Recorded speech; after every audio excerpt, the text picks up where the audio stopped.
ದ್ವಾರಕೆ ಅಂತದೊಂದು ನೆಪಕ್ಕಷ್ಟೇನೆ ಪಾಂಡವರ ಹತ್ರನೇ ಇರ್ತಿದ್ದ ಯಾವಾಗ್ಲೂ. ಮತ್ತೆ ಇಂದ್ರಪ್ರಸ್ಥಕ್ಕೆ ಬರೋದು, ಏನಾದ್ರೂ ನೆಪ ಮಾಡ್ಕೊಳ್ಳೋದು, ಇಂದ್ರಪ್ರಸ್ಥಕ್ಕೆ ಬರೋದು.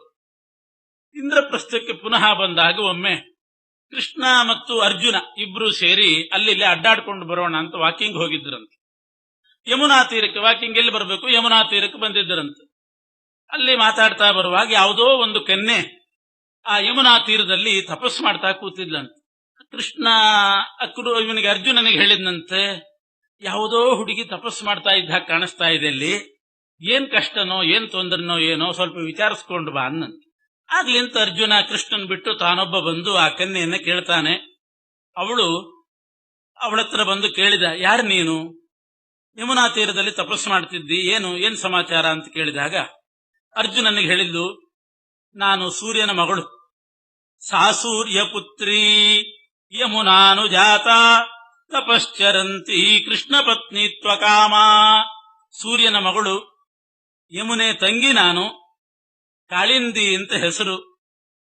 ಯಮುನೆ ತಂಗಿ ನಾನು ಕಾಳಿಂದಿ, ತಪಸ್ಸು ಮಾಡ್ತಾ ಇದ್ದೀನಿ, ಬೇರೇನು ತೊಂದರೆ ಏನಿಲ್ಲ ನನಗೆ, ಕೃಷ್ಣನೇ ಗಂಡ ಆಗಬೇಕು ಅಂತ ತಪಸ್ಸು ಮಾಡ್ತಿದ್ದೀನಿ ಅಂತ ಅಂದ್ಲಂತೆ. ಅವನಂದ, ಅಯ್ಯೋ ಇಲ್ಲೇ ಬಂದಿದ್ದಾನೆ ಪುಣ್ಯಾತ್ಮ ಅಂತ, ಇಲ್ಲೇ ಬಂದಿದ್ದು ನೋಡಿದೆ, ಬೇಕು ಅಂತ ನಾನು ಕಳಿಸಿದ್ದಾನೆ ಅಂತ ಅಂದ್ಕೊಂಡು ಬಂದು ಹೇಳ್ತಾನಂತ, ಕೃಷ್ಣ ನಿನಗೋಸ್ಕರನೇ ತಪಸ್ಸು ಮಾಡ್ತಿದ್ದಾಳೆ ಬಾರಪ್ಪ ಅಂತ ಕರೆದ. ಕೃಷ್ಣ ಆ ಕಾಳಿಂದನ್ ಕರ್ಕೊಂಡು ಹೋಗಿ ವಿವಾಹ ಮಾಡಿಕೊಂಡಂತೆ. ಇದೇ ರೀತಿ ನೀಲಾದೇವಿ ಅಂತ ಒಬ್ಳು, ಅವಳನ್ನು ವಿವಾಹ ಮಾಡಿಕೊಂಡ ಕೃಷ್ಣ. ಮಿತ್ರವಿಂದ ಅಂತ ಸೋದರತ್ತೆ ಮಗಳು, ಅವಳನ್ನು ವಿವಾಹ ಮಾಡಿಕೊಂಡ. ಇನ್ನೊಬ್ಬ ಸೋದರತ್ತೆ ಮಗಳು ಭದ್ರ, ಅವಳನ್ನೂ ವಿವಾಹ ಮಾಡಿಕೊಂಡ. ಲಕ್ಷಣ ಅಂತ ಮತ್ತೊಬ್ಳು, ಕೇಕೇಯ ದೇಶದ ರಾಜನ ಮಗಳಂತ ಅವಳು.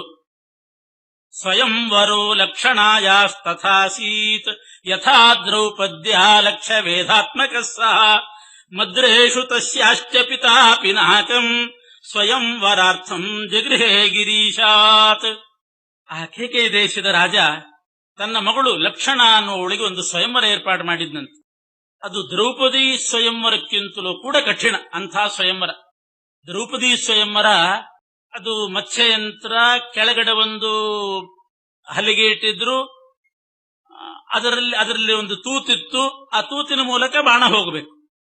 ಆ ಮತ್ಸ್ಯಯಂತ್ರವನ್ನ ನೋಡಬೇಕಾದದ್ದು ಕೆಳಗಡೆ ನೀರಿನಲ್ಲಿ ಅದರ ಪ್ರತಿಬಿಂಬ ನೋಡಿ ಮೇಲ್ಮುಖವಾಗಿ ಬಾಣ ಬಿಡಬೇಕು, ಹೀಗಿತ್ತು. ಲಕ್ಷಣಾ ಸ್ವಯಂವರ ಹೇಗಿತ್ತು ಅಂತಂದ್ರೆ, ಲಕ್ಷಂಚ ತತ್ ಸರ್ವತಶ್ಚನ್ನಮೇವ.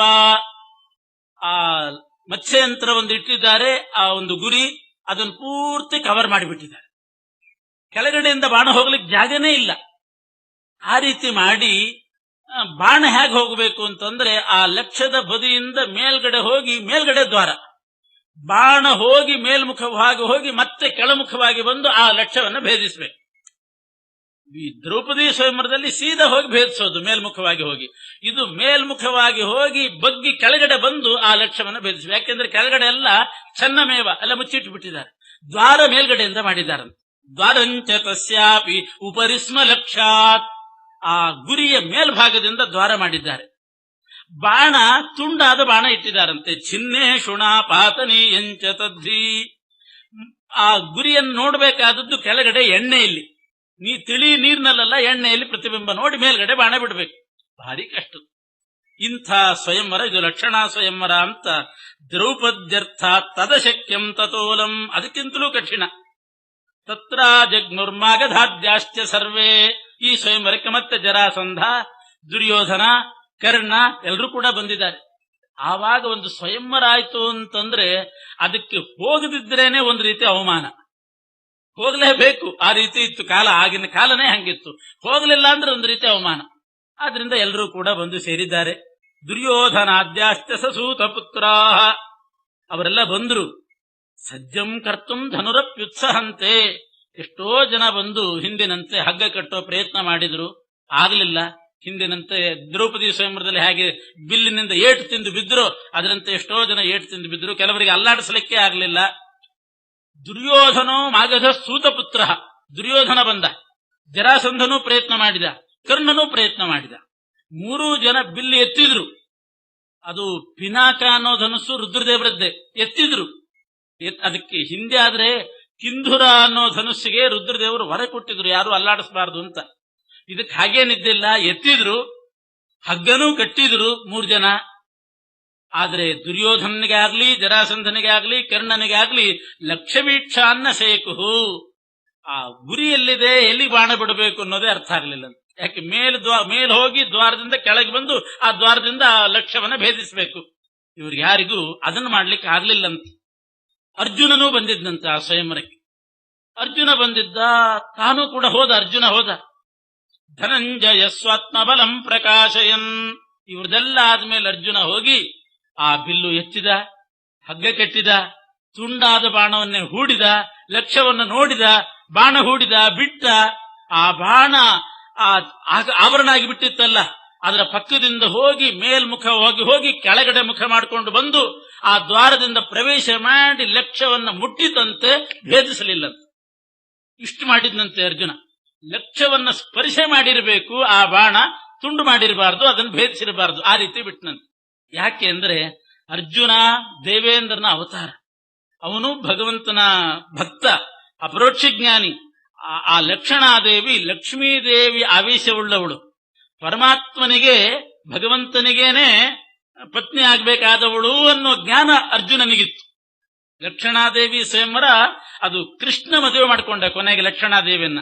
ಕೃಷ್ಣನಿಗೆ ಹೆಂಡತಿ ಆಗಬೇಕಾದವಳು, ಲಕ್ಷ್ಮೀದೇವಿ ಆವೇಶವುಳ್ಳವಳು. ಆದ್ರಿಂದ ತಾನು ಅದರಲ್ಲಿ ಪಾಲ್ಗೊಂಡು ಲಕ್ಷ್ಯ ಭೇದ ಮಾಡಬಾರದು, ಆದ್ರೆ ತನ್ನ ಕೌಶಲ ಪ್ರದರ್ಶನ ಮಾಡಬೇಕು.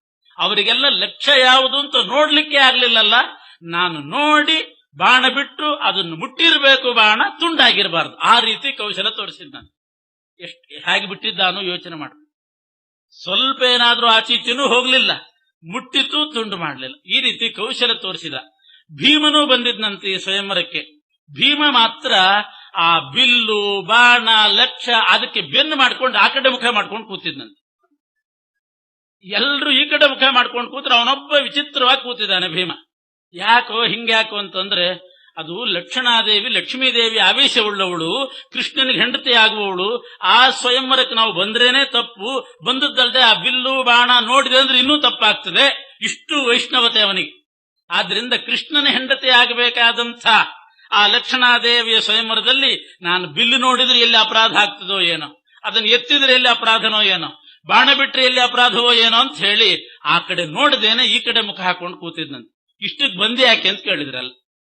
ಇಷ್ಟಿದ್ರು ಬರ್ಬೇಕಾಗಿತ್ತು ಅಂತಂದ್ರೆ ಕೃಷ್ಣ ಆ ಸ್ವಯಂವರದಲ್ಲಿ ಗೆದ್ದು ಲಕ್ಷಣಾದೇವಿಯನ್ನು ವಿವಾಹ ಮಾಡಿಕೊಂಡ ಮೇಲೆ ನಮಸ್ಕಾರ ಮಾಡಿ ಹೋಗ್ಲಿಕ್ಕೆ ಬಂದಿದ್ದೀನಿ ಅಂತ ಅನಂತ. ನಾನು ಅವರಿಬ್ಬರಿಗೆ ನಮಸ್ಕಾರ ಮಾಡಿ ಹೋಗ್ಲಿಕ್ಕೆ ಬಂದವನಷ್ಟೇ ಹೊರತು ಅದನ್ನೆಲ್ಲ ನಾನು ನೋಡಿದ್ರೆ ತಪ್ಪಾಗ್ತದೆ. ಕೆಲವರು ಇರ್ತಾರೆ, ನೈವೇದ್ಯ ಆಗೋದಕ್ಕಿಂತ ಮುಂಚೆ ಅಡಿಗೆ ನೋಡಿದ್ರೆ ತಪ್ಪು ಅಂತ ಭಾವಿಸುವರು. ನೈವೇದ್ಯ ಆಗೋದಕ್ಕೆ ಮುಂಚೆ, ಹೊಸ್ತೋದಕ್ಕಾಗೋಕ್ ಮುಂಚೆ ಎಲೆನೇ ಹಾಕಬಾರದು ಅಂತ ಇರ್ತಾರೆ. ಎಲೆ ಹಾಕಿದ್ರೆ, ಕೂತ್ಕೊಂಡಿದ್ರೆ, ಅಯ್ಯೋ ದೇವರಿಗೆ ನೈವೇದ್ಯ ಆಗಿಲ್ಲ, ಮೊದಲೇ ನಾವು ಅದನ್ನು ಅಪೇಕ್ಷೆ ಪಟ್ಟಾಗ ಆಗ್ತದೆ ಅನ್ನುವಷ್ಟು ವೈಷ್ಣವತೆ ಇರೋರು ಇರ್ತಾರೆ. ಆ ರೀತಿ ಭೀಮಸೇನ ದೇವರು ಆ ಬಿಲ್ಲು ನೋಡ್ಲಿಲ್ಲಂತೆ, ಬಾಣ ನೋಡ್ಲಿಲ್ಲಂತೆ. ಅರ್ಜುನ ಇಷ್ಟು ಅಚ್ಛಿನ್ನ ವಿಷ್ಣು ಭಕ್ತ ಅಲ್ಲ, ಸ್ವಲ್ಪ ಕಡಿಮೆ ತಾರತಮ್ಯದಲ್ಲಿ. ಆದ್ರೆ ಅವನಿಗೆ ಕೌಶಲ ತೋರಿಸೋ ಹುಚ್ಚು. ಆ ಹುಚ್ಚಿನಿಂದ ಅವನು ಬಂದು ಅಷ್ಟು ಮಾಡಿದನಂತೆ, ಆದ್ರೆ ಲಕ್ಷ್ಯವನ್ನ ಭೇದಿಸಲಿಲ್ಲ ಅಂತಂತಾರೆ. ಧನಂಜಯ ಸ್ವಾತ್ಮಬಲಂ ಪ್ರಕಾಶಯನ್ನಂತ ತನ್ನ ಬಲ ಪ್ರಕಾಶನೆಗಾಗಿ ಬಂದಿದ್ದ. ಭೀಮಃ ಚಾಪಂ ಲಕ್ಷ್ಯಮಪ್ಪೇತದತ್ರ ದ್ರಷ್ಟುಂಚ ನೈವೈಚ್ಛತ್ ಹರೀಂದ್ರಧಾರಿಣ ಯೋಗ್ಯೇ ಕರ್ಮಣ್ಣಿ ಆಯತಂಶ್ಚಾಪರಾಧೀಸ್ಯಾಮಿತ್ಯಂಜ ಪಶ್ಯಮಾನೋ ಮಹಾತ್ಮ. ಪರಮಾತ್ಮನಿಗೆ ಯೋಗ್ಯವಾದ ಕೆಲಸದಲ್ಲಿ ನಾನು ಮನಸ್ಸು ಮಾಡಿದರೂ ಕೂಡ, ಅದನ್ನು ದರ್ಶನ ಮಾಡಿದರೂ ಕೂಡ ಅಪರಾಧಿ ಆಗ್ತೇನೆ ಅನ್ನುವಂಥ ವಿಷ್ಣು ಭಕ್ತಿ, ವಿಷ್ಣು ನಿಷ್ಠೆ ಭೀಮಸೇನ ದೇವರಲ್ಲಿತ್ತು ಅಂತ ಇದ್ದಾರೆ. ಆಮೇಲೆ ಕೃಷ್ಣನೇ ಅದರಲ್ಲಿ ಪಾಲ್ಗೊಂಡ, ಆ ಲಕ್ಷ್ಯವನ್ನ ಭೇದಿಸಿದ, ಲಕ್ಷಣಾದೇವಿಯನ್ನ ವಿವಾಹ ಮಾಡಿಕೊಂಡ. ನೇದು ಪ್ರಸೂನಂ ವೃಷುಸುರಾಶ್ಚ, ದೇವತೆಗಳೆಲ್ಲ ಪುಷ್ಪವೃಷ್ಟಿ ಮಾಡಿದ್ರು. ಆ ಮತ್ಸ್ಯಂತ್ರವನ್ನ ಭೇದಿಸಿ ತಾನು ಸರ್ವೋತ್ತಮ ಅನ್ನೋದನ್ನು ತೋರಿಸಿಕೊಂಡು ಲಕ್ಷಣೆಯನ್ನು ವಿವಾಹ ಮಾಡಿಕೊಂಡು ಹೋದ. ಆಮೇಲೆ ಒಮ್ಮೆ ಕೃಷ್ಣ ರೈವತಕ ಅಂತ ಒಂದು ಪರ್ವತಕ್ಕೆ ಬಂದಿದ್ನಂತೆ. ರೈವತಕ ಪರ್ವತಕ್ಕೆ ಬಂದಾಗ ಆ ಕೃಷ್ಣನ ದರ್ಶನಕ್ಕಾಗಿ ಕೃಷ್ಣನ ಹತ್ರ ಸುಮ್ಮನೆ ಮಾತಾಡ್ಲಿಕ್ಕೆ, ಮಾತುಕತೆ ಸಮಾಲೋಚನೆಗೆ ಅಂತ ಎಲ್ಲ ರಾಜರು ಬಂದಿದ್ರಂತೆ. ಕೌರವರು ಬಂದಿದ್ರು, ಪಾಂಡವರು ಬಂದ್ರಂತೆ. ಏವಂ ಕೃಷ್ಣೇ ದ್ವಾರಕಾ ಮಧ್ಯ ಸಂಸ್ಥೆ ಗಿರಿಂಭೂಪ ರೈವತಕಂ ಸಮಾಯಯು. ರೈವತಕ ಅಂತ ಒಂದು ಪರ್ವತ ದ್ವಾರಕೆಯಲ್ಲಿ, ಅಲ್ಲಿಗೆ ಎಲ್ಲ ಕೌರವರು ಪಾಂಡವರು ಸರ್ವೇ ನಾನಾ ದೇಶ್ಯ ಏಚ ಭೂಪಾಲ ಸಂಘ, ಏನೋ ಒಂದು ಭಾರಿ ಮೀಟಿಂಗ್ ಇಟ್ಕೊಂಡ ಹಾಗೆ ಎಲ್ಲರೂ ಬಂದು ಸೇರಿದ್ದಾರಂತೆ. ಎಲ್ಲಾ ರಾಜರು ಬಂದು ಸೇರಿದಾಗ ನಾರದ ಋಷಿಗಳು ಕೂಡ ಅಲ್ಲಿಗೆ ಬಂದ್ರಂತೆ. ಎಲ್ಲಾ ರಾಜಋಷಿಗಳು ಕೂತಿದ್ದಾರೆ, ಕೃಷ್ಣ ಕೂತಿದ್ದಾನೆ ಸಿಂಹಾಸನದಲ್ಲಿ. ನಾರದ ಋಷಿಗಳು ಬಂದ್ರು, ಅಂತರಿಕ್ಷದಿಂದ ಇಳ್ಕೊಂಡು ಬಂದ್ರು. ಬಂದವರೇ ಸೀದಾ ಬಂದು ಕೃಷ್ಣನಿಗೆ ನಮಸ್ಕಾರ ಮಾಡಿ, ಕೃಷ್ಣ ತ್ವಂ ಆಶ್ಚರ್ಯ ತ್ವಂ ಧನ್ಯ ಅಂದ್ರಂತ. ಆಶ್ಚರ್ಯ ಅಂದ್ರೆ ನೀನು ಸರ್ವೋತ್ತಮ ಅಂತರ್ಥ, ನೀನು ಧನ್ಯ ಅಂತಂದ್ರೆ ನೀನು ಗುಣಪೂರ್ಣ ಅಂತರ್ಥ. ಧನ್ಯ ಅಂತ ಯಾರನ್ನು ಕರೀತಾರೆ? ಅನಪೇಕ್ಷ ಗುಣೈ ಪೂರ್ಣ ಧನ್ಯ ಇತ್ಯಭಿಧೀಯತೆ. ಯಾವುದರ ಅಪೇಕ್ಷೆನೂ ಇಲ್ಲದೆ ಸರ್ವಗುಣ ಪರಿಪೂರ್ಣರಾದವ್ರನ್ನ ಧನ್ಯ ಅಂತ ಕರೀತಾರೆ. ಆಶ್ಚರ್ಯ ಅಂದ್ರೆ ಸರ್ವೋತ್ಕೃಷ್ಟ ವಸ್ತು. ನಾರದ ಋಷಿಗಳು ಬಂದು ಕೃಷ್ಣನನ್ನ ತ್ವಂ ಆಶ್ಚರ್ಯ ತ್ವಂ ಧನ್ಯ ಅಂತ ಕರೆದು ಹೇಳಿ ಹೊಗಳಿ ನಮಸ್ಕಾರ ಮಾಡಿದ್ರು. ಕೃಷ್ಣ ಸುಮ್ನಿಲ್ದೆ ದಕ್ಷಿಣಾಭಿಸ್ಸಾಕಂ ಅಂತ ಒಂದು ಶಬ್ದ ಸೇರಿಸಿ, ದಕ್ಷಿಣಾಭಿ ಸಾಕಂ ಅಂದ. ತಥಾಸ್ತು, ಹಾಗೆ ಆಗ್ಲಿ ಅಂತ ನಾರದರು ಒಪ್ಪಿದ್ರಂತ. ಕೂತ್ಕೊಂಡ್ರು. ಯಾರಿಗೂ ಏನು ಅರ್ಥ ಆಗ್ಲಿ. ಆಶ್ಚರ್ಯ ಅಂದ್ರೇನು, ಧನ್ಯ ಅಂದ್ರೇನು, ನಾರದರು ಯಾಕೆ ಹಿಂಗ ಅಂದ್ರು? ಕೃಷ್ಣ ಏನೋ ದಕ್ಷಿಣೆ ಬೇರೆ ಸುದ್ದಿ ಎತ್ತಿಬಿಟ್ಟ, ದಕ್ಷಿಣಾಭಿಸ್ಸಾಕಂ ಏನ್ ಹಿಂಗಂದ್ರೆ ಅಂತ ಎಲ್ರಿಗೂ ಕುತೂಹಲ ಆಯ್ತು. ಕೃಷ್ಣ ನನ್ ಕೇಳ್ತಾರೆ, ಏನದು ಕೃಷ್ಣ ದಕ್ಷಿಣಾಭಿಸ್ಸಾಕಂ ಅಂತ ನೀನಂದಿ, ಅವ್ರು ಆಶ್ಚರ್ಯ ಧನ್ಯ ಅಂತ ನಿನಗಂದ್ರು, ಈ ಕೋಡ್ ವರ್ಡ್ಸ್ ನಮಗೇನ್ ಅರ್ಥ ಆಗ್ಲಿಲ್ಲ ಅಂದ್ರು. ಕೃಷ್ಣ ಅಂತಾನೆ, ನಾರದ್ರೆ ನೀವೇ ಹೇಳ್ರಿ ಅಂತ. ನಿಮ್ಗೆ ಅರ್ಥ ಆಗಿದೆಯಲ್ಲ ನಾನು ದಕ್ಷಿಣಾಭಿಸ್ಸಾಕಂ ಅಂದ್ರೆ ಏನು ಅಂತ ಹೇಳಿದ್, ನೀವೇ ಹೇಳ್ರಿ. ಹಾಗೆ ನಾರದರು ಈ ದಕ್ಷಿಣಾಭಿಸ್ಸಾಕಂ ಅಂತ ಕೃಷ್ಣ ಹೇಳಿದ ಮಾತಿನ ಅರ್ಥ ಏನು, ತಾನು ಕೃಷ್ಣನಿಗೆ ಆಶ್ಚರ್ಯ ಧನ್ಯ ಅಂತ ಹೇಳಿದ್ರ ರಹಸ್ಯ ಏನು ಅಂತ ಬಹು ದೀರ್ಘವಾಗಿ ಬಿಡಿಸ್ತಾರೆ ನಾರದ್ರೆ. ಎಲ್ಲ ರಾಜರ್ಷಿಗಳಿಗೆ ಹೇಳಿದ್ರಂತೆ, ಏನಿಲ್ಲ, ನಾನು ಭೂಲೋಕಕ್ಕೆ ಹೋದಾಗ, ಇದು ಗಂಗಾ ನದಿ ತೀರಕ್ಕೆ ಹೋದಾಗ ಒಮ್ಮೆ ಸ್ನಾನ ಮಾಡಬೇಕು ಅಂತ ಗಂಗಾ ನದಿಗೆ ಹೋದೆ. ಗಂಗಾ ನದಿಗೆ ಸ್ನಾನಕ್ಕೆ ಹೋದಾಗ ಇಲ್ಲೊಂದು ದೊಡ್ಡ ಆಮೆಯನ್ನ ನೋಡಿದೆ, ಕೂರ್ಮ ಆಮೆಯನ್ನ ನೋಡಿದೆ. ಆಮೆ ಭಾರೀ ದೊಡ್ಡ ಆಮೆ, ಅಷ್ಟು ಬೃಹತ್ತಾದ ಆ ಆಮೆಯನ್ನ ನೋಡಿ ತ್ವಂ ಆಶ್ಚರ್ಯ ಧನ್ಯ ಅನ್ನೋ ಮಾತನ್ನ ನಾನು ಮೊದಲು ಹೇಳಿದ್ದು ಆಮೆಗೆ ಅಂದ್ರೆ ನಾರದು. ಆಮೆಗೆ ಹೇಳಿದ್ದೆ, ಭಾರೀ ದೊಡ್ಡ ಪ್ರಾಣಿ ನೀನು, ಆಶ್ಚರ್ಯ ಧನ್ಯ ಅಂತ ಅಂದಿದ್ರಂತ. ಆಗ ಆಮೆ ಹೇಳಿತಂತೆ, ನಾರದ್ರೆ ನನ್ನನ್ನ ಯಾಕೆ ಆಶ್ಚರ್ಯ ಧನ್ಯ ಅಂತ ಹೊಗಳ್ತಾ ಇದ್ದೀರಿ? ನಾನು ಬಹಳ ದೊಡ್ಡ ಪ್ರಾಣಿ ಆಗಿರಬಹುದು, ಆದ್ರೆ ನನ್ನಂಥ ಎಷ್ಟೋ ಜಲಚರ ಪ್ರಾಣಿಗಳನ್ನ ತನ್ನ ಮಡಿಲಲ್ಲಿ ಹಾಕೊಂಡಿರೋದು ಈ ಗಂಗೆಗೆ ಹೊಗಳ್ರಿ ಅಂತ. ಇದು ಆ ಕೂರ್ಮದ ಮಹತ್ವ, ದೊಡ್ಡಸ್ತಿಗೆ.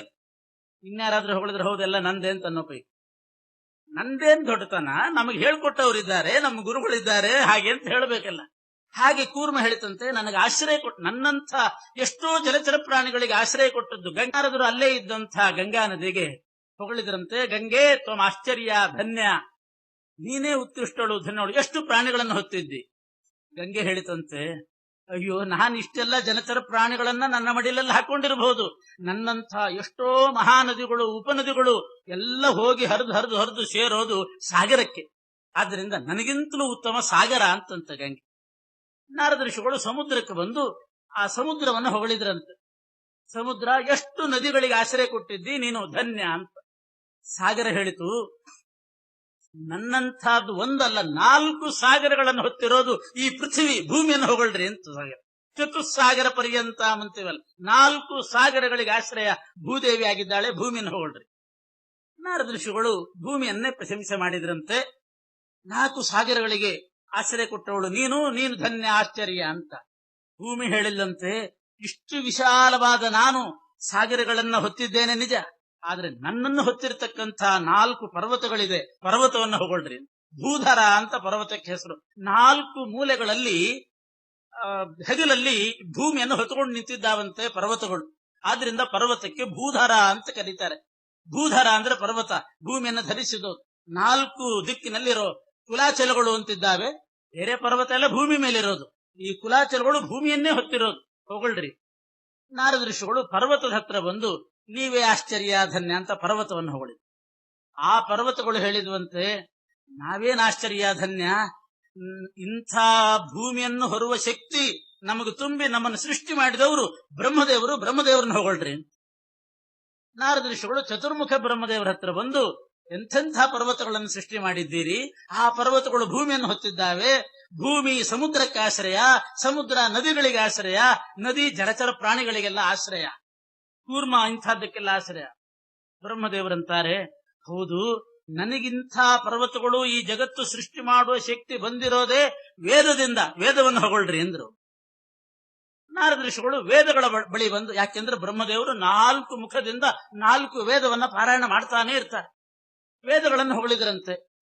ನಿಮ್ಮ ಪಾರಾಯಣದಿಂದ ಬ್ರಹ್ಮದೇವರಿಗೆ ಎಂಥ ಶಕ್ತಿ ಬಂದಿದೆ ಅಂತ ನೀವೇ ಆಶ್ಚರ್ಯ ಧನ್ಯ ಅಂತ ವೇದಗಳನ್ನು ಹೊಗಳಿದ್ರಂತೆ. ಆ ವೇದಗಳು ಹೇಳಿದ್ವು, ಹೌದು, ನಮ್ಮನ್ನ ಪಾರಾಯಣ ಮಾಡಿದ್ರಿಂದ, ನಮ್ಮ ಉಚ್ಚಾರಣೆಯಿಂದ ಬ್ರಹ್ಮದೇವರಿಗೆ ಈ ಶಕ್ತಿ ಬಂದಿರಬಹುದು, ಆದ್ರೆ ನಾವೆಲ್ಲ ಇರೋದೇ ಯಜ್ಞಕ್ಕೋಸ್ಕರ ಅಂತ ವೇದಗಳು ಹೇಳಿದ್ವು. ವೇದ ಮಂತ್ರಗಳು ಇರೋದೇ ಯಜ್ಞ ಮಾಡ್ಲಿಕ್ಕೋಸ್ಕರ, ಯಜ್ಞವನ್ನು ಹೊಗಳ್ರಿ ಅಂತ. ನಾರದ ಋಷಿಗಳು ಜ್ಯೋತಿಷ್ಠೋಮ, ಅಶ್ವಮೇಧ, ಇಂಥ ದೊಡ್ಡ ದೊಡ್ಡ ಸಂಹಿತ, ಯಾಗ ಮನೆ ನಡೀತಲ್ಲ, ಎಲ್ಲಾ ಯಜ್ಞಗಳ ಹತ್ರ ಬಂದು ಹೊಗಳಿದ್ರಂತೆ. ನೀವೇ ಭಾರಿ ಶ್ರೇಷ್ಠರು ಧನ್ಯರು ಅಂತ. ಯಜ್ಞಗಳು ಹೇಳಿದ್ವಂತೆ, ನಾವೆಲ್ಲ ಇರೋದೇ ಪರಮಾತ್ಮನ ಪ್ರೀತಿಗೋಸ್ಕರ, ಯಜ್ಞ ಸೃಷ್ಟಿ ಆಗಿರೋದೇ ಭಗವಂತನನ್ನ ಪ್ರೀತಿ ಪಡಿಸಲಿಕ್ಕೆ, ಪರಮಾತ್ಮನ ಹೊಗಳ್ರಿ ಅಂತ ಯಜ್ಞಗಳು ಹೇಳಿದ್ವಂತೆ. ಆ ಪರಮಾತ್ಮ ಎಲ್ಲಿದ್ದಾನೆ ಅಂತ ಹುಡುಕುವಾಗ ಆ ಭಗವಂತನೇ ಕೃಷ್ಣ ಅಂತ ಗೊತ್ತಾಗಿ ರೈವತ ಪರ್ವತಕ್ಕೆ ಬಂದು ನಾರದ ಋಷಿಗಳು ಕೃಷ್ಣ ತ್ವಮಾಶ್ಚರ್ಯ ಧನ್ಯ ಅಂತ ಕೃಷ್ಣನನ್ನು ಹೊಗಳಿದ್ರಂತೆ. ಇಲ್ಲಿಗೆ ಮುಗಿಲಿಲ್ಲ.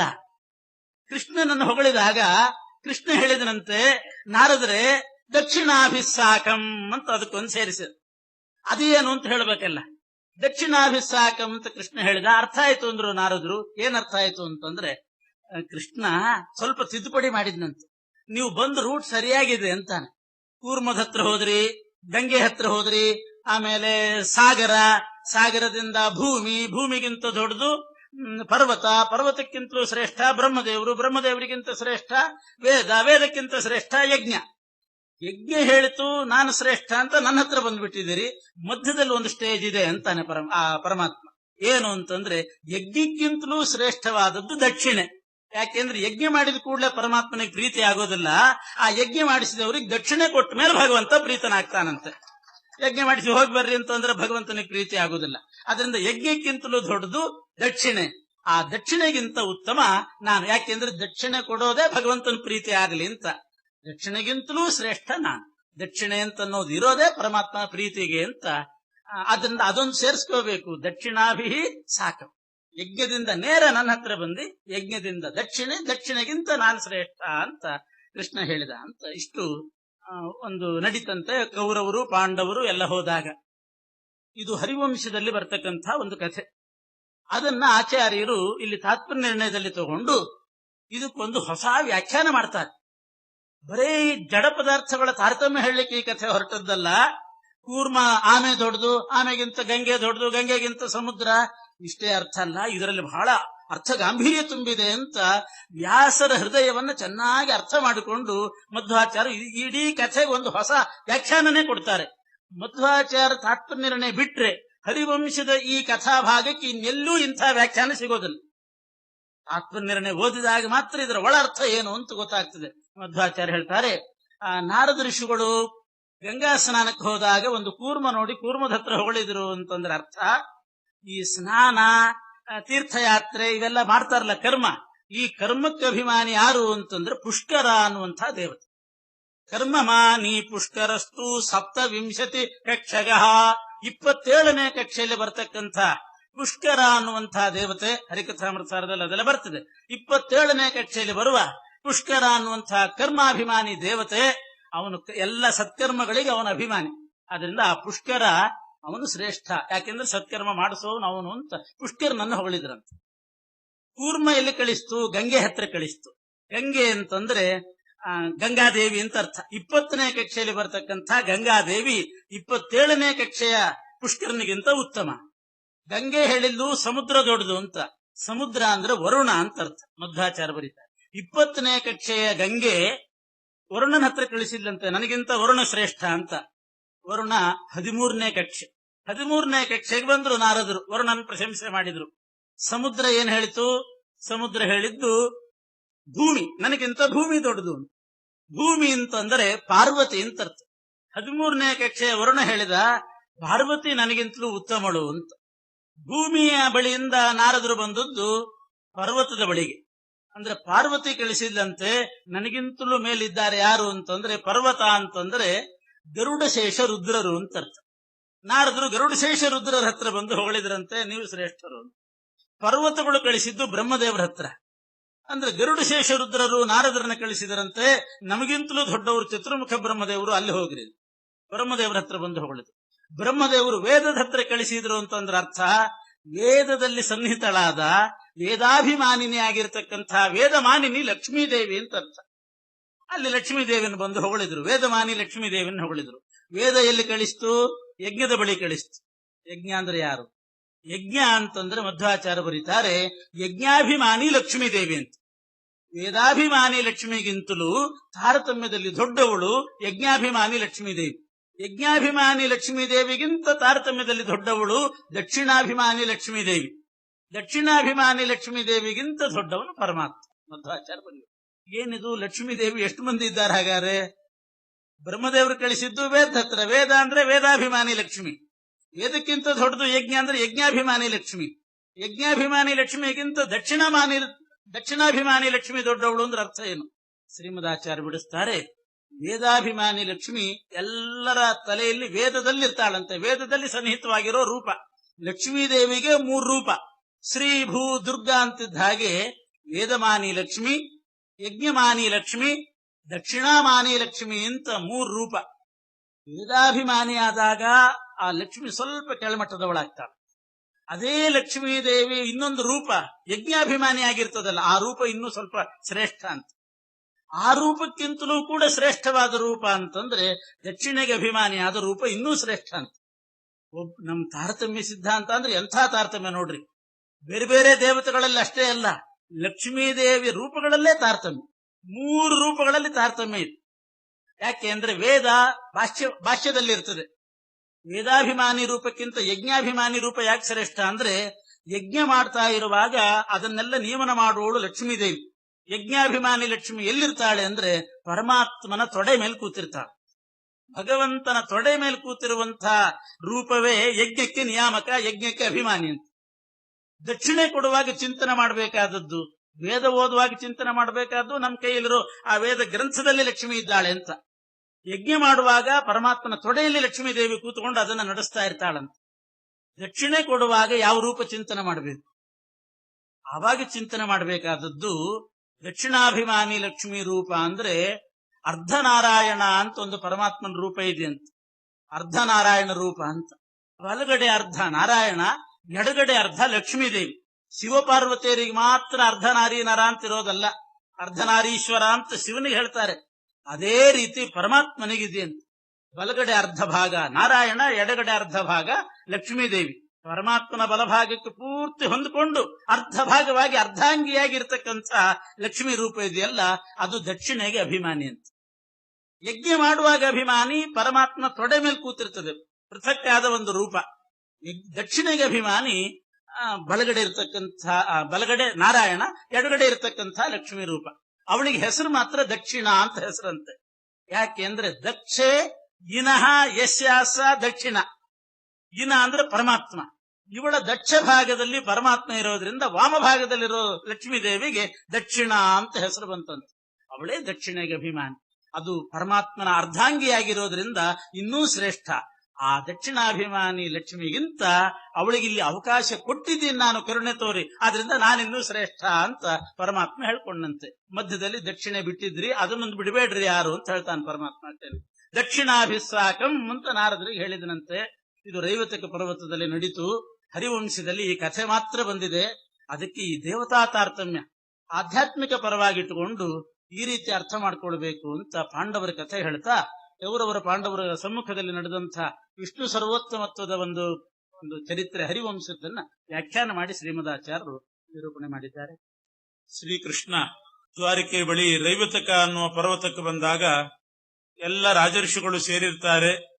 ಅವರ ಸಮ್ಮುಖದಲ್ಲಿ ನಾರದ ಮಹರ್ಷಿಗಳು ಬಂದು ಶ್ರೀಕೃಷ್ಣನನ್ನ ತ್ವಂ ಆಶ್ಚರ್ಯ ತ್ವಂ ಧನ್ಯ ಅಂತ ಪ್ರಶಂಸೆ ಮಾಡಿ, ಆಶ್ಚರ್ಯ ಧನ್ಯ ನೀನು ಅಂತ ಹೊಗಳಿ, ಸರ್ವೋತ್ತಮ ಅಂತ ಹೊಗಳಿ ನಮಸ್ಕಾರ ಮಾಡಿದ್ದಾರೆ.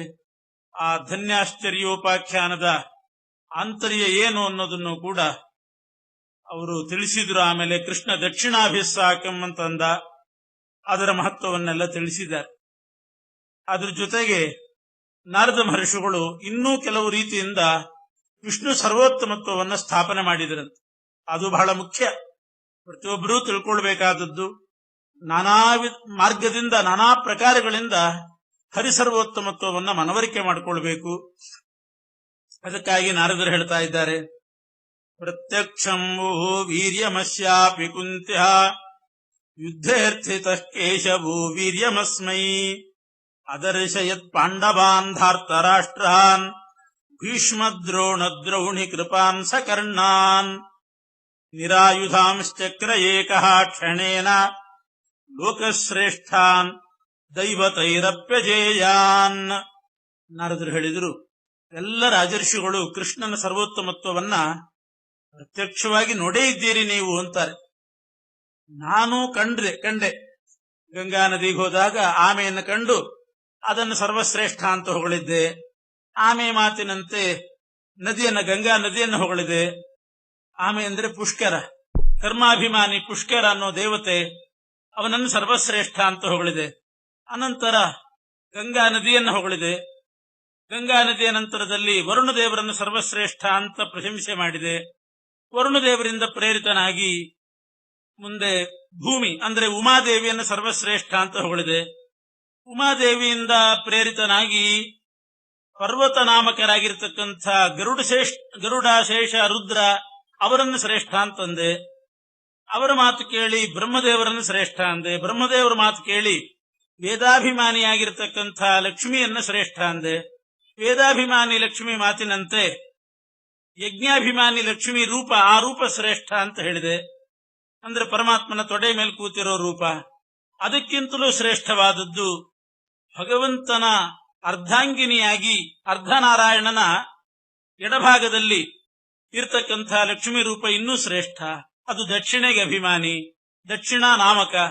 ಆ ರೂಪಕ್ಕಿಂತಲೂ ಶ್ರೇಷ್ಠ ಪರಮಾತ್ಮ, ನಾರಾಯಣ ರೂಪಿಯಾದಂತಹ ಪರಮಾತ್ಮ. ಆ ಭಗವಂತನೇ ಶ್ರೀಕೃಷ್ಣನಾದ್ರಿಂದ ಕೃಷ್ಣನನ್ನ ತ್ವಮಾಶ್ಚರ್ಯ ಧನ್ಯ ಅಂತ ಹೇಳಿದ್ದೇನೆ ಅಂತ ನಾರದರು ಹೇಳಿ, ಇದು ನಾನು ಹೇಳಿದ್ದಾಯ್ತು, ನಾನು ಅನುಭವ ಮಾಡಿಕೊಂಡಂತ ವಿಷ್ಣು ಸರ್ವೋತ್ತಮತ್ವ ನೀವು ಪ್ರತ್ಯಕ್ಷವಾಗಿ ನೋಡಿದ್ದೀರಿ ಅಂತಾರೆ. ಯಾಕೆಂದ್ರೆ ಕುಂತಿ ಒಮ್ಮೆ ಕೃಷ್ಣನನ್ನ ಕೇಳಿದ್ಲಂತೆ. ಕುಂತಿ, ನೀನು ಸರ್ವೋತ್ತಮ ಅಂತ ಅನ್ನೋದು ನನಗೆ ಮನವರಿಕೆ ಆಗಬೇಕಾಗಿದೆ, ಆದ್ರಿಂದ ನಿನ್ನ ಸರ್ವೋತ್ತಮತ್ವವನ್ನು ಯಾವುದಾದ್ರೂ ರೀತಿಯಲ್ಲಿ ನನಗೆ ತೋರಿಸ್ಬೇಕು ಅಂತ.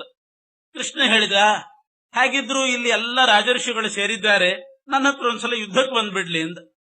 ನನ್ನ ಹತ್ರ ಯುದ್ಧಕ್ಕೆ ನಿನ್ನ ಎದುರುಗಡೆನೆ ನಾನು ಯುದ್ಧ ಮಾಡಿ ಎಲ್ಲರನ್ನೂ ಕೂಡ ಸೋಲಿಸ್ತೇನೆ, ಆವಾಗ ನಾನು ಸರ್ವೋತ್ತಮ ಅನ್ನೋದು ಕುಂತಿ ನಿನಗೆ ಮನವರಿಕೆ ಆಗ್ತದೆ.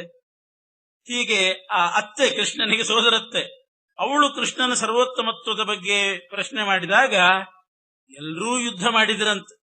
ಭೀಷ್ಮ, ದ್ರೋಣ, ಅಶ್ವತ್ಥಾಮಾಚಾರ್ಯರು, ಕೃಪಾಚಾರ್ಯರು, ಕರ್ಣ, ಪಾಂಡವರು, ಆಮೇಲೆ ಕೌರವರು ಎಲ್ಲರೂ ಕೂಡ ಯುದ್ಧ ಮಾಡಿದ್ದಾರೆ. ಇವರೆಲ್ಲ ಲೋಕಶ್ರೇಷ್ಠಾನ್ ದೈವತೈರಪ್ಯಜೇಯಾನ್, ದೇವತೆಗಳಿಗೂ ಇವರನ್ನು ಸೋಲಿಸಲಿಕ್ಕೆ ಸಾಧ್ಯ ಇಲ್ಲ, ಅಂಥ ಲೋಕಶ್ರೇಷ್ಠರು ಅಂತ ಖ್ಯಾತರಾದವರು. ಅವರೆಲ್ಲ ಹೋಗಿ ಯುದ್ಧ ಮಾಡಿ ಎಲ್ಲರೂ ಕೂಡ ಪರಾಜಿತರಾಗಿ ಸೋತು ಕೃಷ್ಣ ಸರ್ವೋತ್ತಮ ಅಂತ ಎಲ್ರಿಗೂ ಮನವರಿಕೆ ಆಯಿತು. ಆದರೆ ಈ ರೀತಿ ಬಲೆ ತನ್ನ ಸರ್ವೋತ್ತಮತ್ವ ಪ್ರದರ್ಶನಕ್ಕಾಗಿ ಯುದ್ಧಕ್ಕೆ ಬರ್ರಿ ಅಂತ ಹೇಳಿದ್ರೆ ಎಲ್ಲರೂ ಹೋದ್ರು, ಭೀಮಸೇನ ದೇವರು ಮಾತ್ರ ಹೋಗ್ಲಿಲ್ಲ. ಅಲ್ಲ, ನಾನ್ ಸರ್ವೋತ್ತಮ ಅಂತ ಎಲ್ರಿಗೂ ಮನವರಿಕೆ ಆಗಬೇಕು, ಅದಕ್ಕಾದ್ರೂ ಯುದ್ಧಕ್ಕೆ ಬಾ ಅಂತಂದ್ರೆ ಹಂಗೆ ಮಾಡ್ಕೊಂಡ್ರೆ ಮಾಡ್ಕೊಳ್ಳಿ, ಇಲ್ದಿದ್ರು ಬಿಡ್ಲಿ, ನಾನಂತೂ ನಿನ್ನ ಹತ್ರ ಯುದ್ಧಕ್ಕೆ ಬರೋದಿಲ್ಲ ಅಂತಾನೆ ಭೀಮ. ಯಾಕೆ ಅಂದ್ರೆ ವ್ರತಂ ಭೀಮ ಶಾಸ್ತಿ ನೈವಾಭಿಕೃಷ್ಣಂ ಯಾಮಿತಿ ಸ್ಮಾಜ್ಞೆಯ ತಸ್ಯ ವಿಷ್ಣೋ.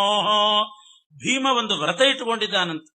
ಏನು ಅಂದ್ರೆ ಯಾವ ಕಾರಣಕ್ಕೂ ಕೂಡ ನಾನು ಪರಮಾತ್ಮನಿಗೆ ಎದುರಾಗಿ ಹೋಗೋದಿಲ್ಲ.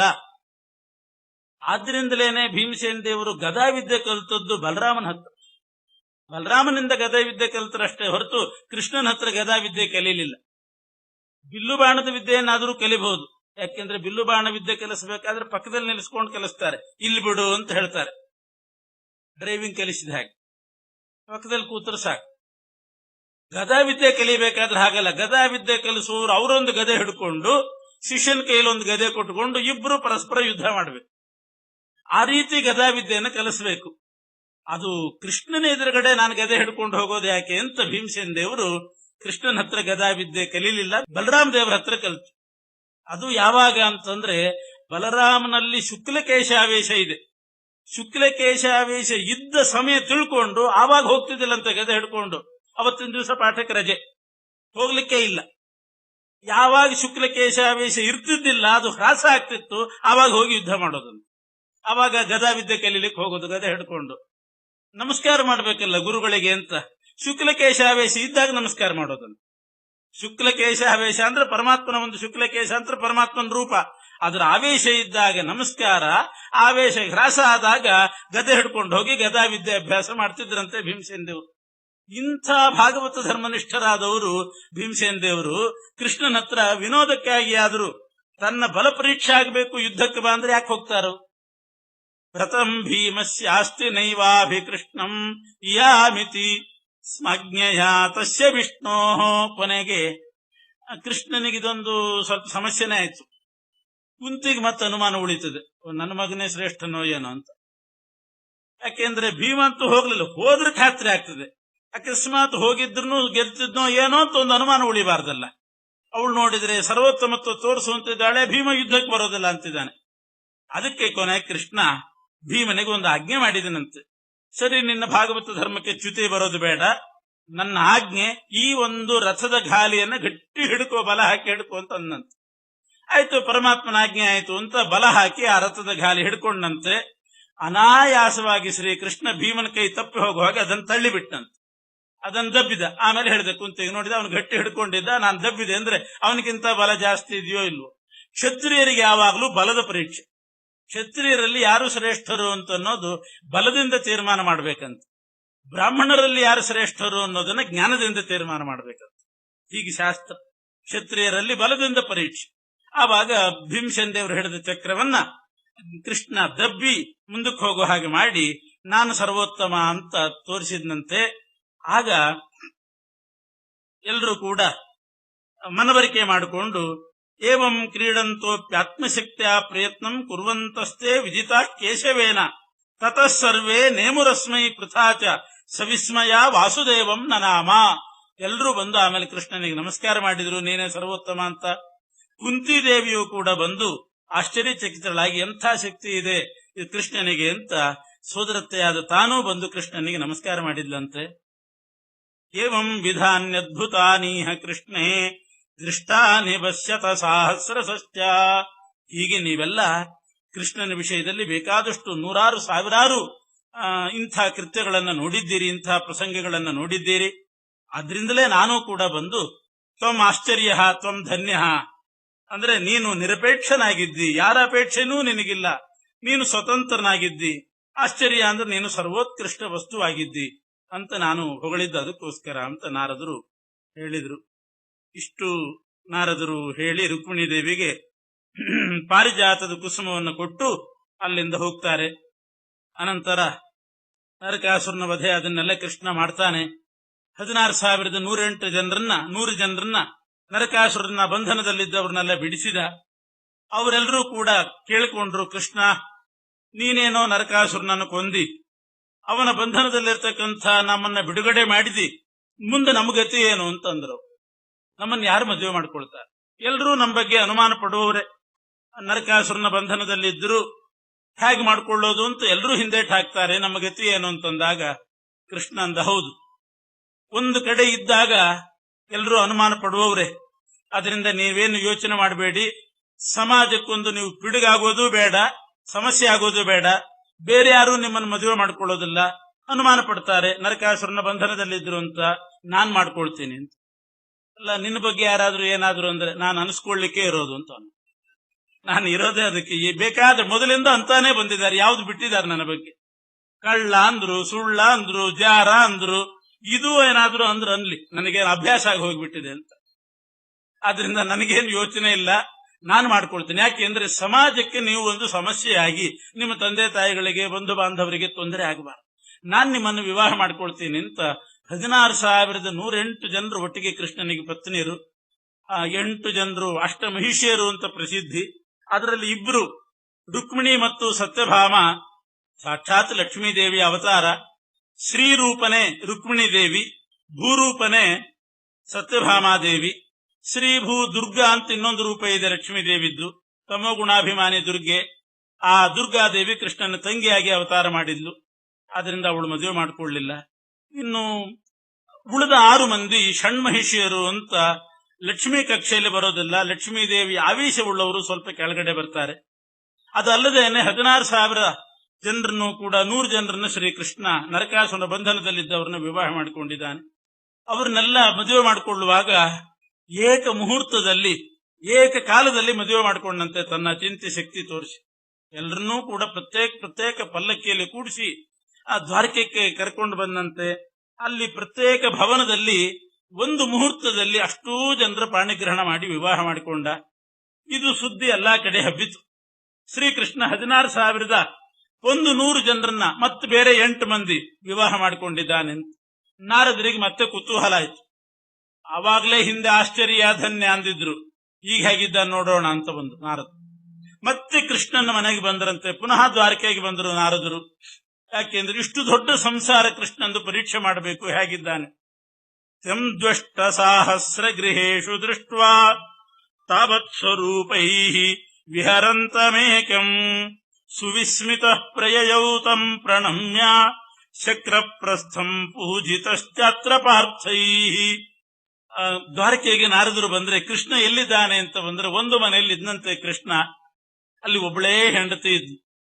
ಬಹಳ ಆಶ್ಚರ್ಯ ಆಯ್ತು. ಒಂದೇ ಮನೆಯಲ್ಲಿ 16,108 ಜನರನ್ನು ಇಟ್ಕೊಂಡಿದ್ದಾನೇನೋ, ನೋಡ್ಬೇಕು ಅವ್ರವ್ರ ಜಗಳ ಹೇಗಿರ್ತದೆ ಅಂತ ಅಂದ್ಕೊಂಡಿದ್ರು ನಾರದರು. ಆ ಮನೆಯಲ್ಲಿ ಒಬ್ಬಾಕಿನೇ ಇದ್ದಾಳೆ. ಮತ್ತೆ ಇನ್ನೊಬ್ಬರಲ್ಲಿ ಅಂತಂದ್ರೆ ಇನ್ನೊಂದು ಮನೆಗೆ ಹೋಗ್ಬೇಕು ಅಂತ ಆಯ್ತು. ಅಲ್ಲಿ ಬಂದು ನೋಡ್ತಾರೆ ನಾರದರು, ಅಲ್ಲಿ ಕೃಷ್ಣ ಇದ್ದಾನೆ. ಮತ್ತೆ 16,108 ಮನೆಗಳಿದ್ವಂತೆ ದ್ವಾರಕೆಯಲ್ಲಿ. ತಂ ದ್ವಷ್ಟ ಸಹಸ್ರ ಗೃಹೇಶು ದೃಷ್ಟ್ವಾ, ಅಷ್ಟು ಮನೆಗಳಲ್ಲಿ 16,108 ಮನೆಗಳಲ್ಲಿ ಪ್ರತ್ಯೇಕ ಕೃಷ್ಣ ರೂಪವನ್ನ ತಾವತ್ ಸ್ವರೂಪೈರ್ ವಿಹರಂತ ಮೇಕಂ, ಒಬ್ಬನೇ ಆಗಿ ಅಷ್ಟು ರೂಪಗಳನ್ನು ಧಾರಣೆ ಮಾಡಿ ಅಷ್ಟು ಜನರ ಜೊತೆಗೆ ವಿಹಾರ ಮಾಡ್ತಾ ಶ್ರೀಕೃಷ್ಣ ಇದ್ದದ್ದನ್ನ ನೋಡಿ ಸುವಿಸ್ಮಿತ ಪ್ರಯಯೌ ತಂ ಪ್ರಣಮ್ಯ, ಆಶ್ಚರ್ಯಚಕಿತರಾಗಿ ನಾರದ ಋಷಿಗಳು ಕೃಷ್ಣನಿಗೆ ನಮಸ್ಕಾರ ಮಾಡಿ ಅಲ್ಲಿಂದ ಮತ್ತೆ ಇಂದ್ರಪ್ರಸ್ಥಕ್ಕೆ ಬಂದ್ರಂತೆ. ಇಂದ್ರಪ್ರಸ್ಥಕ್ಕೆ ಬಂದ ಉದ್ದೇಶ ಚತುರ್ಮುಖ ಬ್ರಹ್ಮದೇವರು ಹೇಳಿ ಕಳಿಸಿದ್ರಂತೆ. ನಾರದ್ರೆ, ನೀವು ಭೂಲೋಕಕ್ಕೆ ಹೋದಾಗ ಇಂದ್ರಪ್ರಸ್ಥಕ್ಕೆ ಹೋಗಿ ಪಾಂಡವರಿಗೆ ಒಂದು ವಿಷಯ ಹೇಳಬೇಕು ಅಂತ ಗಂಭೀರವಾದ ಒಂದು ವಿಷಯ ಹೇಳಿ ಕಳಿಸಿದ್ದಾರೆ ಬ್ರಹ್ಮದೇವರು. ಆ ವಿಷಯ ಹೇಳಲಿಕ್ಕೆ ಬರ್ತಾ ಇದ್ದಾರೆ. ನಾರದರು ಬಂದ್ರು ಅಂತ ಪಾಂಡವರು ಸತ್ಕಾರ ಮಾಡಿದ್ರು. ಆಮೇಲೆ ಅವ್ರನ್ನೆಲ್ಲ ಕೂಡಿಸಿ ಹೇಳಿದ್ರಂತೆ ನಾರದರು, ಬ್ರಹ್ಮದೇವರು ಹೇಳಿ ಕಳಿಸಿದ್ದಾರೆ, ಈಗ ನೀವು 5 ಮಂದಿ ಪಾಂಡವರು ಸೇರಿಕೊಂಡು ಒಬ್ಬ ದ್ರೌಪದಿ ದೇವಿಯನ್ನ ವಿವಾಹ ಮಾಡಿಕೊಂಡಿದ್ದೀರಿ. ದ್ರೌಪದಿ ಒಬ್ಬಳು ಅಂತಂದ್ರೆ ದೇಹ ಒಂದೇ. ಅದರಲ್ಲಿ ಶಚಿ, ಶ್ಯಾಮಲಾ, ಉಷಾ ಎಲ್ಲರೂ ಕೂಡ ಇದ್ದಾರೆ. ಭಾರತೀ ದೇವಿಯರಿದ್ದಾರೆ, ಶಚಿ, ಶ್ಯಾಮಲಾ, ಉಷಾ ಇದ್ದಾರೆ. ಅವರೊಂದು ವ್ಯವಸ್ಥೆನೂ ಮಾಡಿಕೊಂಡಿದ್ರು. ಅವರು ಮಾಡಿಕೊಂಡ ವ್ಯವಸ್ಥೆ ಏನು ಅಂತಂದ್ರೆ, ದ್ರೌಪದಿ ದೇವಿ ಒಂದೊಂದು ದಿವಸ ಒಬ್ಬೊಬ್ಬರ ಜೊತೆಗಿರ್ಬೇಕು. ಶ್ಯಾಮಲಾದೇವಿಗೆ ಎಚ್ಚರ ಇದ್ದ ದಿವಸ ಉಳಿದವರೆಲ್ಲ ಸುಪ್ತಾವಸ್ಥೆಯಲ್ಲಿರ್ತಿದ್ರು. ಭಾರತೀ ದೇವಿಗೆ ಸುಪ್ತ ಇಲ್ಲ, ಅವ್ರು ಬಿಡಿ, ಅವ್ರದ್ದೆಲ್ಲ ಹೇಳಾಗಿತ್ತು. ಶ್ಯಾಮಲಾದೇವಿಗೆ ಪುನಃ ಅಲ್ಲಿ ಅಭಿಮಾನ, ದೇಹದ ಮೇಲೆ ಅಭಿಮಾನ ಬಂದಾಗ ಆ ದ್ರೌಪದಿ ದೇವಿಯರು ಧರ್ಮರಾಜನ ಜೊತೆಗಿರು. ಒಂದೇ ದಿವಸ, ಮಾರನೇ ದಿವಸ ಇವರಿಗೆ ಅಭಿಮಾನ ನಾಶ ಆಗೋದು. ಶ್ಯಾಮಲಾದೇವಿಗೆ ಆ ದೇಹದ ಮೇಲೆ, ಶಚೀದೇವಿಗೆ ಅಭಿಮಾನ ಬಂತು ಅಂತಂದ್ರೆ ಅರ್ಜುನನ ಜೊತೆಗಿರೋದು. ಆ ದಿವಸ ಪೂರ್ತಿ ಆದ ಮೇಲೆ ಅಭಿಮಾನ ನಾಶ ಆಗ್ತಿತ್ತು. ಉಷಾದೇವಿಗೆ ಅಭಿಮಾನ ಬರ್ತಿತ್ತು ನಕುಲ ಸಹದೇವರ ಜೊತೆಗೆ. ಈ ರೀತಿ ಒಂದು ವ್ಯವಸ್ಥೆ ಮಾಡಿಕೊಂಡಿದ್ರು. ಆದರೆ ಬ್ರಹ್ಮದೇವರ ಸಂಕಲ್ಪ ಏನಿತ್ತು ಅಂತಂದ್ರೆ, ಸ್ವಲ್ಪ ಕಾಲದವರೆಗೆ ಮಾತ್ರ ಈ ವ್ಯವಸ್ಥೆ ನಡೀಬೇಕು. ಮತ್ತೆ ಕ್ರಮಾತ್ ಭೀಮಯೇ ವೈಕ ಸಂಸ್ಥಾಂ, ಶ್ಯಾಮಲಾದಿ ಎಲ್ಲ ಸ್ತ್ರೀ ದೇವತೆಗಳಿಗೆ ಸಂಪೂರ್ಣ ಅಭಿಮಾನ ನಾಶ ಆಗಿ ಆ ದೇಹದ ಮೇಲೆ ಭಾರತೀ ದೇವಿಗೆ ಮಾತ್ರ ಅಭಿಮಾನ ಉಳ್ಕೊಂಡು ಆ ದ್ರೌಪದಿ ದೇವಿ ಭೀಮನ ಜೊತೆಗೆ ಮಾತ್ರ ಸಂಸಾರ ಮಾಡಿಕೊಂಡಿರಬೇಕು ಅಂತ ಬ್ರಹ್ಮದೇವರ ಸಂಕಲ್ಪ ಇತ್ತು. ಭೀಮದೇವರ ಜೊತೆಗೆ ಮಾತ್ರ. ಆಮೇಲೆ ಎಲ್ಲರೂ ಕೂಡ ದ್ರೌಪದಿ ದೇವಿಯ ಸಹವಾಸವನ್ನು ಬಿಟ್ಟು ದ್ರೌಪದಿ ದೇವಿ ಭೀಮನ ಪತ್ನಿಯಾಗಿ ಮಾತ್ರ ಉಳ್ಕೊಂಡ್ಲಂದು. ಕೊನೆ ತನಕ ಪಂಚಪಾಂಡವರಿಗೆ ಹೆಂಡತಿ ಆಗಿಲ್ಲ ದ್ರೌಪದಿ ದೇವಿ. ಹೀಗೆ ಬ್ರಹ್ಮದೇವರ ಸಂಕಲ್ಪ ಇತ್ತು, ಆ ರೀತಿ ಮಾಡಿಬಿಡೋಣ ಅಂತ. ಆದ್ರೂ ಒಂದೇ ಸಲ ಹಾಗೆ ಮಾಡಿಬಿಟ್ರೆ ಸರಿ ಹೋಗೋದಿಲ್ಲ, ಹಂತ ಹಂತವಾಗಿ ಮಾಡಬೇಕು. ಅದಕ್ಕೋಸ್ಕರ ಬ್ರಹ್ಮದೇವರು ಮೊದಲು ಹೇಳಿ ಕಳಿಸಿದ್ರು, ಒಂದೊಂದು ದಿವಸ ಒಬ್ಬೊಬ್ಬರ ಜೊತೆಗೆ ಅಂತ ಮಾಡಿಕೊಂಡ ವ್ಯವಸ್ಥೆಯನ್ನ ಒಂದೊಂದು ವರ್ಷ ಒಬ್ಬೊಬ್ಬರ ಜೊತೆಗೆ ಅಂತ ಬದಲಾವಣೆ ಮಾಡಿ ಬರ್ರಿ ಅಂತಂದ್ರು ಬ್ರಹ್ಮದೇವರು. ನಾರದರು ಬಂದು ಆ ವಿಷಯ ಹೇಳ್ತಾ ಇದ್ದಾರೆ. ಬ್ರಹ್ಮದೇವರ ಆಜ್ಞೆ ಆಗಿದೆ, ದ್ರೌಪದಿ ದೇವಿ ಜೊತೆಗೆ ಒಂದೊಂದು ವರ್ಷ ಒಬ್ಬೊಬ್ಬರು ಸಂಸಾರ ಮಾಡಿಕೊಂಡಿರಬೇಕು. ಆನಂತರ 1 ವರ್ಷ ಮುಗಿದ ಮೇಲೆ ಅಲ್ಲಿವರೆಗೆ ಒಬ್ಬರಿಗೆ ಮಾತ್ರ ಧರ್ಮರಾಜನ ಜೊತೆಗೆ ದ್ರೌಪದಿ ದೇವಿ ಇದ್ಲು ಅಂತಂದ್ರೆ ಶ್ಯಾಮಲಾದೇವಿಗೆ 1 ವರ್ಷದ ತನಕ ಆ ದೇಹದ ಮೇಲೆ ಅಭಿಮಾನ. ಉಳಿದವರಿಗೆ ಯಾರಿಗೂ ಆ ದೇಹದ ಮೇಲೆ ಅಭಿಮಾನನೇ ಇಲ್ಲ. ಅಭಿಮಾನ ಇಲ್ಲದೆ ನಿರಭಿಮಾನಿಗಳಾಗಿ ಹರಿಸ್ಮರಣೆ ಮಾಡ್ತಾ ಆ ದೇಹದಲ್ಲಿರೋದಷ್ಟೆ. ಹರಿಸ್ಮರಣೆ ಮಾಡ್ತಾ ಇರ್ತಿದ್ರಂತೆ. ಅದು ಒಂದು ರೀತಿ ಸತ್ತ ಹಾಗೆ ಅಂತ ಹೇಳ್ತಾರೆ. ಯಾಕೆಂದ್ರೆ ದೇಹದ ಮೇಲೆ ಅಭಿಮಾನನೇ ಇಲ್ಲ. ಹರಿಸ್ಮರಣೆ, ಉತ್ತಮರ ಸಾವು ಅಂದ್ರೆ ಹಾಗಂತ.